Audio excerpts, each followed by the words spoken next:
Shalom, selamat pagi, selamat hari Minggu. Berjumpa lagi kita dalam ibadah sekolah Minggu. Puji Tuhan, hari ini kita akan memulai ibadah sekolah Minggu. Adik-adik yang di rumah, semuanya siapkan hati, lipat tangan, kita akan berdoa. Bapa kami dalam kerajaan sorga, kami mengucap syukur hari ini. Tuhan sudah memberikan kesempatan kepada kami untuk memulai ibadah kami. Biarlah Tuhan memberkati anak-anak yang di rumah dan om yang tante akan memimpin. Kami siap untuk memulai ibadah kami dalam nama Tuhan Yesus Kristus. Haleluya, amin. Puji Tuhan, anak-anak, hari ini kita akan mengangkat satu pujian yang mengatakan hari ini hari yang telah diberkati. Semuanya ikut gerakan tante-tante yang di depan ya.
Firman jadi manusia, semua lipat tangan, tutup mata. Kita angkat pujian ini.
anak-anak yang ada di rumah Tuhan yang siap mendengarkan kebenaran firman-Mu ya Bapa.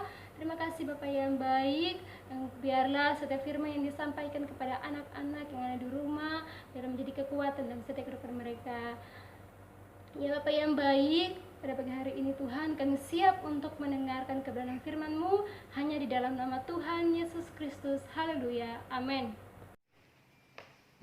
Halo semua, semoga kalian dalam keadaan sehat, baik om, tante, guru-guru sekolah minggu maupun semua anak sekolah minggu kelas besar.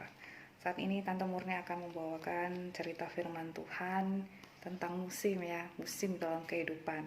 Mari kita buka Alkitab kita di dalam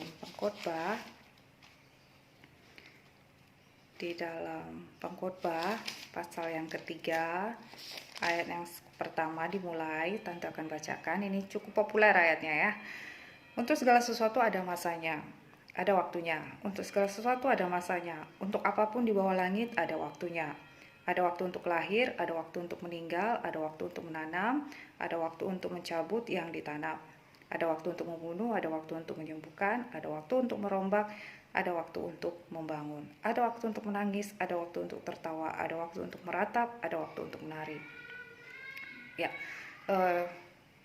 kalian bisa baca selebihnya ya. Jadi ayat-ayat firman Tuhan ini menyampaikan kepada kita bahwa di dalam kehidupan ini kita tuh menghadapi berbagai macam perubahan, dan itu sudah natur kehidupan manusia di bumi ini. Akan selalu ada perubahan. Ibaratnya kita ini berganti musim, bukan cuma musim bicara soal cuaca, apakah itu musim dingin, musim panas seperti itu, musim kemarau kalau di Indonesia, atau musim hujan. Dalam kehidupan juga kita memiliki musim ya. Ada waktunya manusia itu lahir, lalu ada waktunya dia bertumbuh, sekolah, kemudian kuliah, lalu kerja, dan kemudian menua dan meninggal. Ada waktunya, semua ada waktunya. Jadi firman Tuhan ini mengajarkan kepada kita ya, kepada kita semua sebagai anak Tuhan, bahwa Tuhan memberikan kita waktu untuk hidup. Waktu untuk hidup. Dan dalam waktu untuk hidup itu kita harus siap mengalami berbagai macam perubahan, berbagai macam situasi, berbagai macam kondisi. Itu adalah hal yang tidak bisa dilepaskan dari kodrat hidup manusia. Nah, tidak ada gunanya kita berharap bahwa musim itu akan tetap berjalan. Misalnya kita suka musim hujan, maunya hujan terus, kan tidak baik juga. Perlu kemarau. Ya, perlu kemarau, walaupun jangan kemarau lama-lama ya kan, seimbang. Hidup juga seperti itu, perlu banyak perubahan untuk membuat hidup kita seimbang, supaya kita bertumbuh, supaya kita naik kelas sebagai anak Tuhan, seperti itu. Nah, sekarang Tuhan izinkan kita melalui musim yang namanya musim corona, saudara, musim pandemi. Kita harus mengubah gaya hidup kita, harus pakai masker, harus rajin cuci tangan, dan kalian harus mengikuti yang namanya belajar online. Itu tidak mudah ya, tapi kita harus beradaptasi.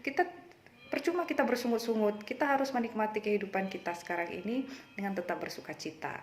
Nah, jadi sebagai anak Tuhan, yang diinginkan Tuhan dari kita bukanlah untuk kita bersungut-sungut, melainkan bagaimana kita menghayati hidup dengan tetap bersuka cita, dengan tetap semangat, dengan tetap percaya bahwa Tuhan mengizinkan itu terjadi untuk membuat kita dewasa. Tuhan tidak mengizinkan musim pandemi ini terjadi untuk membuat kita lemah, tidak, justru sebaliknya. Tuhan menuntun kita masuk dalam musim ini karena Dia ingin membuat kita tergantung kepadanya, supaya kita belajar juga lebih hidup sehat.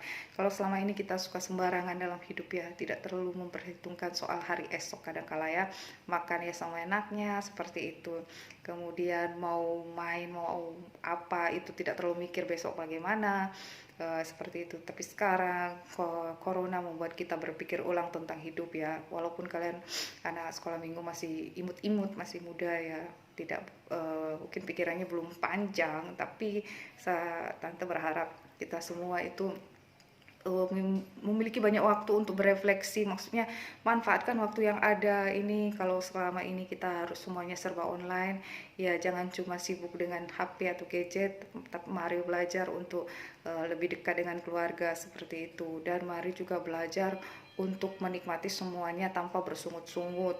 Anak Tuhan itu harusnya sabar, bukan bersungut-sungut. Juga belajar untuk menerima keadaan, tidak banyak menuntut kepada orang tua. Apalagi kalau orang tua mengalami kesulitan ekonomi karena corona ini. Mari jadi belajar untuk lebih sabar, untuk lebih tabah, untuk lebih tetap setia, lebih tetap tekun di dalam Tuhan. kita belajar menerima semuanya dengan tetap bersuka cita. Namun jangan kehilangan pengharapan juga, tetap berharap, tetap percaya, tetap yakin bahwa Tuhan akan membuat semua ini berlalu. Tetap percaya, tetap berdoa ya, kita doakan pemerintah kita doakan Pak Jokowi, kita doakan menteri semuanya, kita doakan supaya kita semua dilindungi seperti itu, dan berusaha menjaga diri supaya kita terlindung, orang-orang yang dekat kita terlindung. Jangan egois ya, jangan hanya mementingkan diri kita sendiri. Kita mengikuti imbauan pemerintah bukan karena kita takut mati, tapi karena kita mau jaga diri kita dan kita juga mau jaga orang-orang di sekitar kita ya. Jangan sampai bilang, mati kan di tangan Tuhan, saya mau mati karena corona ya enggak apa-apa, saya tidak takut mati, kan anak Tuhan. Jangan ya, kalau kita tidak takut mati ya memang harusnya tidak takut mati, tapi bagaimana dengan orang-orang di sekitar kita? Jangan sampai kita tidak sengaja kemudian menularkan kepada mereka, walaupun kita tidak bermaksud ya, jangan sampai. Makanya kita harus jaga diri, makanya kita harus tetap waspada. Dan karena corona ini sudah berlangsung berapa lama, ya kita jalani saja, tidak usah tanya lagi kapan berakhir. Kita cukup doakan, kita berjalan dengan iman, kita menyesuaikan diri, belajar online semangat, mengikuti ibadah online juga tetap semangat, tetap bersuka cita, tetap mendekatkan diri kepada Tuhan. Satu hal yang Tante rasa kita perlu menyadari ya, corona ini membuat kita harus dewasa di dalam Tuhan ya. Pelayanan manusia itu terbatas, tapi hubungan kita dengan Tuhan bisa semakin dalam, semakin erat kalau kita belajar berserah, belajar selalu mendekatkan diri kepada Tuhan. Oke, mari kita berdoa. Terima kasih Tuhan untuk kebenaran firman-Mu yang sudah kami dengar. Biarlah Tuhan menolong kami, menguatkan kami untuk tetap bersuka cita, untuk tetap percaya, untuk tetap berharap kepadamu bahwa Engkau akan menyertai, menolong kami dan melalukan semua masalah terkait pandemi ini. Tuhanlah kiranya menolong Indonesia, menolong umat-Mu, menolong setiap orang yang berharap kepadamu, dan jadikanlah kami berkat, biarlah nama Tuhan dipermuliakan. Dalam nama Yesus kami telah berdoa dan mengucap syukur. Tanamkanlah firman-Mu dalam hati kami supaya berbuah dalam kehidupan kami. Haleluya, amin.